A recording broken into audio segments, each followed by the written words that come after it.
Hello everyone, this is Rana Kaushik. Welcome to the Cladon series. So Cladon में हम chapter number 27 कर रहे थे। अभी उसका लास्ट पार्ट है जिसमें एक बहुत ही इंटरेस्टिंग और इम्पॉर्टेंट टॉपिक है, सिलेक्टिव सिंथेसिस ऑफ एल्कीन्स। ये बहुत इंपॉर्टेंट है क्योंकि एल्कीन्स हम काफ़ी जगह पढ़ते हैं, हमने पहले भी पढ़ा है जहाँ पे सिलेक्टिव सिंथेसिस हुआ है।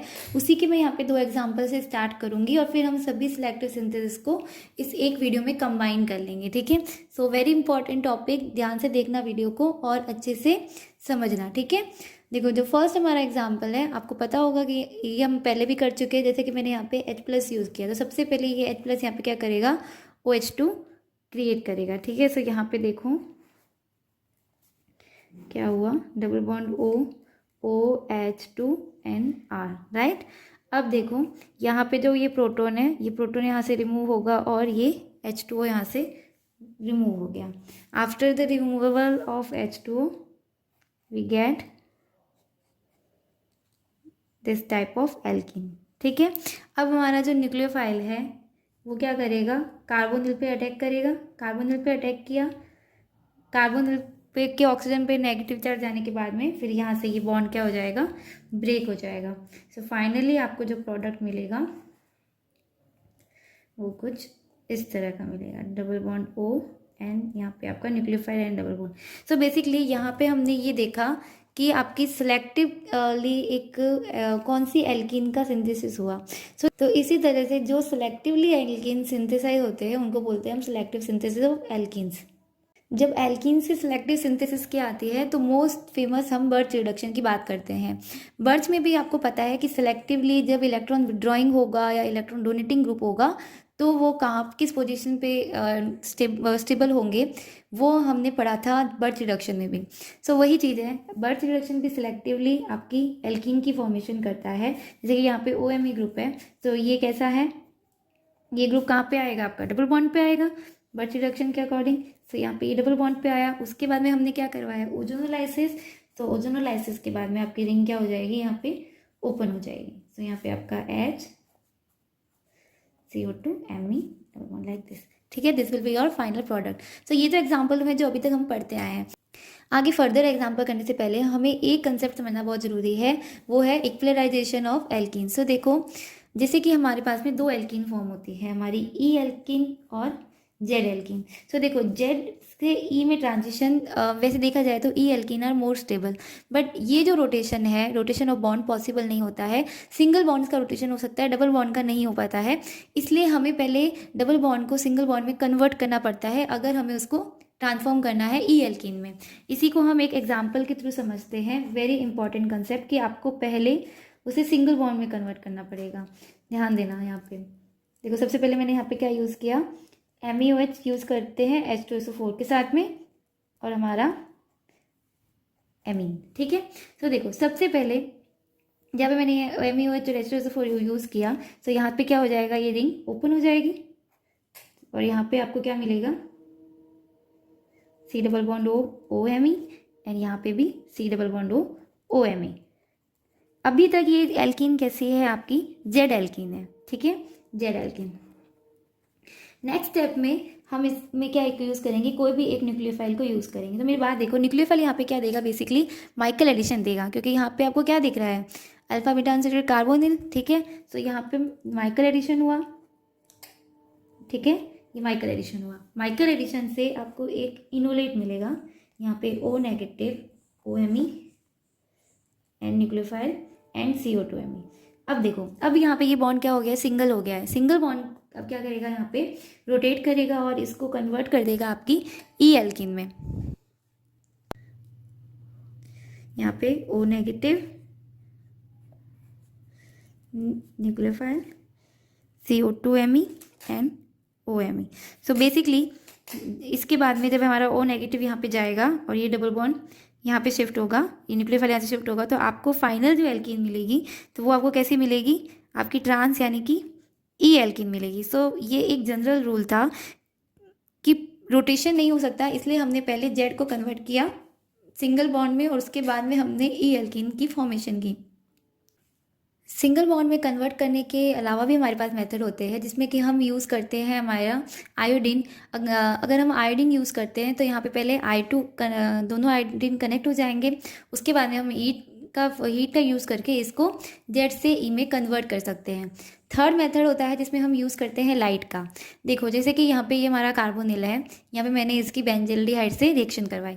सो यहाँ पे ये बेंजल्डिहाइड इस कार्बन पे अटैक करेगा, इतना तो हमें पता है।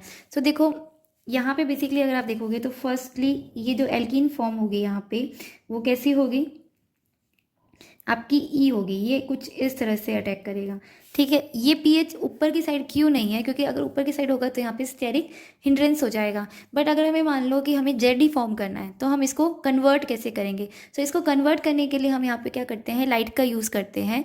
सो लाइट के लिए है ना, जो हमारी ई एल्किन्स होती है वो ज़्यादा सेंसिटिव होती है, उसे बहुत ज़्यादा इफेक्टिवली एब्जॉर्ब करती है compare to the Z alkene. So जो हमारे लाइट के लिए ई एल्किन्स ज़्यादा सेंसिटिव है compare to the Z alkenes. So जब हम यहाँ पे लाइट यूज़ करते हैं तो लाइट यहाँ पे क्या करेगी, रेडिकल जनरेट करेगी like this.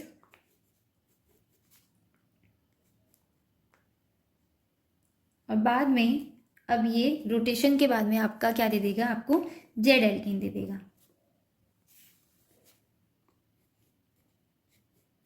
Double bond O PH and double bond, right. So this will be your product. तो ये 3 मेथड हुए जिसमें हम इंटर कन्वर्जन कर सकते हैं। अब हम एग्जांपल लेते हैं हमारे सेलेक्टिव जो एल्कीन्स का सिंथेसिस है उसी के। फर्स्ट हमारा एग्जांपल है वो यूज़ है हमारा लिंडार्ड रिएजेंट का। ये हम बेसिकली पढ़ चुके हैं। देखो जैसे एल्काइंस को हमें कन्वर्ट करना है एल्कीन में, तो अगर हम इस रिएजेंट को यूज़ करेंगे तो ये हमेशा कैसी एल्कीन फॉर्म करेगा, जेड एल्कीन। बेसिकली यही सेलेक्टिविटी हमें पढ़नी है कि ई एल्कीन बनेगी या जेड एल्कीन बनेगी। सो ये हमेशा क्या फॉर्म करते हैं, जेड एल्कीन फॉर्म करते हैं। पर यही अगर हमें ई एल्कीन फॉर्म करनी हो तो हम क्या यूज़ करते हैं, NaNH3 यूज़ करते हैं। NaNH3 यूज़ करने पे आपको कैसी एल्कीन मिलेगी, यहाँ पे ई एल्कीन मिलेगी। ई एल्कीन कैसे मिलेगी, यहाँ पे जब हम NaNH3 यूज़ कर रहे हैं तो यहाँ पे ये रेडिकल के थ्रू रिएक्शन होगी, यहाँ पे रेडिकल एनायन फॉर्म होगा।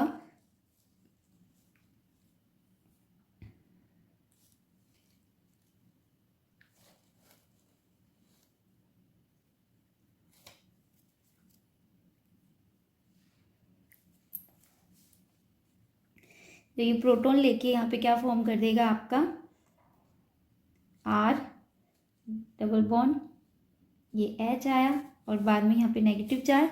और जो फाइनली आपको एल्कीन मिलेगी वो आपको कुछ कैसी मिलेगी, बेसिकली ई टाइप की मिलेगी। सो आपको ये याद रखना है कि जेड एल्किन कब मिलती है और ई एल्किन किस रिएजेंट से मिलती है। दोनों रिएजेंट अलग है, पर एल्काइन के साथ में दोनों ही की ही एल्कीन प्रोडक्ट क्या मिलेगा, आपको डिफरेंट मिलेगा। नेक्स्ट इज द LiAlH4 या फिर रेड एल्यूमिनियम। देखा जाए तो हम लिथियम एल्यूमिनियम हाइड्राइड का यूज़ नहीं करते हैं हमारे डबल बॉन्ड या ट्रिपल बॉन्ड के रिडक्शन में। बट कंडीशन है कि अगर उनके एडजेसेंट कार्बन पे आपका एस्टर या अल्कोहल ग्रुप लगा होता है तो वो क्या कर सकते हैं, आप उनका लिथियम एल्यूमिनियम हाइड्राइड का यूज़ कर सकते हो। फॉर द एग्जांपल यहाँ पे देखो इसके पास में क्या लगा हुआ है, एडजेसेंट कार्बन पे OH लगा हुआ है और इस वजह से यहाँ पे क्या हो सकता है, इसका रिडक्शन हो सकता है। सो कौन सी एल्कीन फॉर्म होगी, ये क्वेश्चन आता है। सो इस टाइप की रिडक्शन में हमेशा कौन सी एल्कीन फॉर्म होगी, आपकी ई एल्कीन फॉर्म होगी। Next is the sulphoxide elimination. Sulphoxide elimination हमने अभी अभी सल्फर कंटेनिंग कंपाउंड्स पढ़े थे, जिसमें हमने सभी टाइप के, जिसमें हमने पढ़ा था कि जैसे कि सल्फाइड होता है हमारा, सल्फाइड के ऑक्सीडेशन से आपको क्या मिलते हैं, सल्फोक्साइड मिलता है और सल्फोक्साइड के ऑक्सीडेशन के आपको सल्फोन्स मिलते हैं। सो बेसिकली जब हम सल्फोक्साइड का एलिमिनेशन रिएक्शन करते हैं तो आपको कौन सी एल्कीन मिलेगी, उसकी सिलेक्टिविटी देखते हैं। जैसे कि ये एग्जांपल देखो, सबसे पहले मैंने यहाँ पे एल्डिहाइड बेस यूज़ किया है। सो यहाँ पे क्या करेगा, ये एक इनोलेट को जनरेट करेगा like this, O negative double bond. अब ये इनोलेट हमारा जो सल्फाइड है SS डाई सल्फाइड है, उसके ऊपर क्या करेगा, रिएक्ट करेगा और यहाँ से SPH रिमूव हो गया। आपको यहाँ पे क्या मिला, SPH, ठीक है, एंड डबल बॉन्ड O। जब मैंने यहाँ पे MCPBA यूज़ किया सो एमसीपी क्या करेगा, एवॉक्सीडेशन वैसे करता है जनरली। सो यहाँ पे ये सल्फाइड को क्या कर देगा, आपके सल्फॉक्साइड में कन्वर्ट कर देगा। अब नेक्स्ट हम यहाँ पे क्या कर रहे हैं, हीट यूज़ कर रहे हैं। तो जब हम हीट यूज़ करेंगे तो ये पूरा SOPH यहाँ से क्या हो जाएगा, रिमूव हो जाएगा। यहाँ से ये प्रोटॉन ये रिमूव हुआ इस पूरे ग्रुप को लेके, ठीक है। सो आपको फाइनली जो प्रोडक्ट मिलेगा उसमें आपके एक डबल बॉन्ड की जनरेशन हो जाएगी, like this, double bond O। Very important example, इस तरह के क्वेश्चन कई बार आते हैं। इस तरह की आपकी एल्कीन यहाँ पे क्या हुई, फॉर्म हो गई। इसी का अगर हम एक और एग्जांपल दें तो सल्फर के जैसे ही सिलीनियम के साथ में भी सेम टाइप की रिएक्शन आपको देखने को मिल सकती है। बस मैंने यहाँ पे सल्फर की जगह सिलीनियम कर दिया है। अगर यहाँ पे सिलीनियम होगा तो भी सेम उसी मेथड से आपको रिएक्शन होगी और आपकी एल्कीन की फॉर्मेशन होगी। सो यहाँ तक हमने कुछ सिलेक्टिव किया। अब एक दो रिएक्शन ऐसी है जिसमें कि एक तो आपकी आती है विटिंग रिएक्शन। सो देखो जो विटिंग रिएक्शन है उस पर मैंने पहले से वीडियो बनाया हुआ है, वहाँ पे मैंने इसकी पूरी सिलेक्टिविटी के साथ में समझाया, तो आप वहाँ से पहले इसको चेकआउट कर लेना, ठीक है। दो रिएक्शन और रहती है यहाँ पे, जूलिया ओलिफिनेशन एंड पीटरसन एलिमिनेशन, उनको हम कर लेते हैं। ओके, सो स्टार्ट करते हैं हमारा जूलिया ओलिफिनेशन। बेसिकली इसमें आपको एक दो चीज़ें याद रखनी है, उसके बाद में आप इसको इजीली आइडेंटिफाई कर सकते हो। बहुत इंपॉर्टेंट है, क्वेश्चन काफ़ी बार पूछा जाता है इस टॉपिक से। मैं कोशिश करूँगी कि कैप्सूल कोर्स में इसका एक प्रीवियस ईयर क्वेश्चन आपको सॉल्व भी करवाऊँ, ठीक है। आपको सिर्फ इतना याद रखना होता है कि इसमें जनरली जो हम रिड्यूसिंग एजेंट यूज़ करते हैं वो है सोडियम अमलगम NaHg। उसके बाद में इसमें जो लिविंग ग्रुप होता है वो उस कार्बन जो जिस कार्बन पे आपका SO2PH है उसके नेक्स्ट कार्बन पे एक लिविंग ग्रुप होना चाहिए। जनरली हम यहाँ पे लार्ज लिविंग ग्रुप को ही कंसिडर करते हैं। और जब एलिमिनेशन रिएक्शन होगी ओलिफिनेशन की तो यहाँ पे आपकी डबल बॉन्ड जनरेट हो जाएगा। सो और अब इस डबल बॉन्ड की जनरेशन को लेके देखो सिंपली इस तरह से क्वेश्चन नहीं आता है, आपको पूरा स्टार्टिंग से मॉलिक्यूल देते हैं और फिर आपको पूरी रिएक्शन लिखनी होती है। आपको इस तरह का क्वेश्चन देंगे। सबसे पहले हमने यहाँ पे ETMGBr यूज़ किया है जो यहाँ से इस प्रोटॉन से या इस कार्बन से रिएक्ट करेगा। उसके बाद में हमने जो एल्डिहाइड यूज़ किया है वो यहाँ पे अटैच हो जाएगा। सो ये तो आपकी हुई जनरल टाइप ऑफ रिएक्शंस जो आप इजीली लिख सकते हो। ये देखो आपका C6H13 यहाँ पे आया, ये SO2PH, और यहाँ पे उसके बाद में हमारा जो एल्डिहाइड ग्रुप यहाँ पे है उसमें हमने क्या करवाया है, आपका AC2 एसिटाइलेशन करवाया है। तो यहाँ पे क्या हो जाएगा, एसिटाइलेशन हो जाएगा OCO CH3, ठीक है। एल्डिहाइड का हमने एसिटाइलेशन करवा दिया। फाइनली जो अब देखो अब आपकी स्ट्रक्चर कैसी है कि आपके लिविंग ग्रुप और SO2PH दोनों कैसे है, उसके नेक्स्ट कार्बन पे आपका लिविंग ग्रुप लगा हुआ है और हमने फिर सोडियम अमलगम यूज़ किया है। तो उसके बाद में आपका क्या हो जाएगा, यहाँ पे एल्कीन की जनरेशन हो जाएगी। बेसिकली आपको किस तरह की एल्कीन यहाँ पे देखने को मिलेगी, एक स्टेबल ई एल्कीन देखने को मिलेगी क्योंकि दोनों ही एंटी लगे हुए हैं, ठीक है। मान लो जूलिया ओलिफिनेशन को आपको थोड़ा सा कॉम्प्लेक्स करके दे दें तो देखो यहाँ पे इन्होंने क्या किया, बेसिकली पीएच की जगह आपके SO2 के साथ में ये पूरा बल्कि ग्रुप एक तरह का हेट्रोसाइक्लिक रिंग अटैच कर दिया। बट बिल्कुल भी घबराने की जरूरत नहीं है, यहाँ पे आपको SO2PH दिख रहा है ना, तो उसके बाद में जो भी लगाओ आपको बिल्कुल टेंशन की बात नहीं है। फिर हमने यहाँ पे क्या यूज़ किया है, बेस यूज़ किया है। अब बेस देखो यहाँ पे क्या करेगा, बेस ने यहाँ से प्रोटॉन का रिमूवल किया, उसके बाद में हमारा एल्डिहाइड ग्रुप आया, ठीक है। एल्डिहाइड ग्रुप आया, यहाँ पे अटैच होगा, ऑक्सीजन पे नेगेटिव चार्ज आएगा। फिर यहाँ पे जो देखो यहाँ पे जो हमारा यहाँ पे R डबल बॉन्ड O था, ये O पे नेगेटिव चार्ज गया, ये नेगेटिव चार्ज यहाँ पे इस कार्बन पे अटैक करेगा और यहाँ पे इलेक्ट्रॉन शिफ्ट हो जाएंगे। जब यहाँ पे नेगेटिव चार्ज आ जाएगा फिर ये नेगेटिव चार्ज फिर से यहाँ पे आएगा और ये रिंग ओपन होगी। जब रिंग ओपन हो जाएगी तब यहाँ पे आपको कुछ इस तरह का एक एनायन जनरेट हो जाएगा। जब यहाँ से ये O नेगेटिव से चार्ज वापस आएगा तो देखो यहाँ पे क्या करेगा, ये SO2 रिमूव हो गया, माइनस SO2, और आपको क्या मिल गया, एक डबल बॉन्ड मिल गया। सो देखो ये जो आपको एल्कीन मिली, ये कैसी एल्कीन मिली आपको, ई एल्कीन मिली। सो देखो ज़्यादा टफ बात नहीं है, आपको सिर्फ जनरल पैटर्न पता होना चाहिए एक रिएक्शन का, वो भी नहीं पता है अपने नॉर्मल अपने एसिड बेस मीडियम से चलोगे तो कोई प्रॉब्लम नहीं है, बेसिक आपका क्लियर होना चाहिए। Next is the Peterson elimination. देखो ये रिएक्शन आपकी दोनों मीडियम में हो सकती है, एसिड कैटालाइज भी और बेस कैटालाइज भी। ध्यान रखने की बात है कि जब एसिड कैटालाइज आपकी रिएक्शन होगी तो आपका जो दोनों ग्रुप है SiMe3 और OH जो एलिमिनेटिंग ग्रुप है और जो आपका OH ग्रुप है, ये कैसे होने चाहिए, एंटी पेरिप्लेनर होने चाहिए, मतलब इनका स्टीरियो कैसा होना चाहिए, एंटी होना चाहिए। It's the necessary thing. अगर नहीं है तो आपको उसको रोटेट करना पड़ेगा। रिएक्शन कैसे होगी, सबसे पहले हमने यहाँ पे H+ यूज़ किया तो यहाँ पे क्या हुआ, आपका OH2 जनरेट हो गया।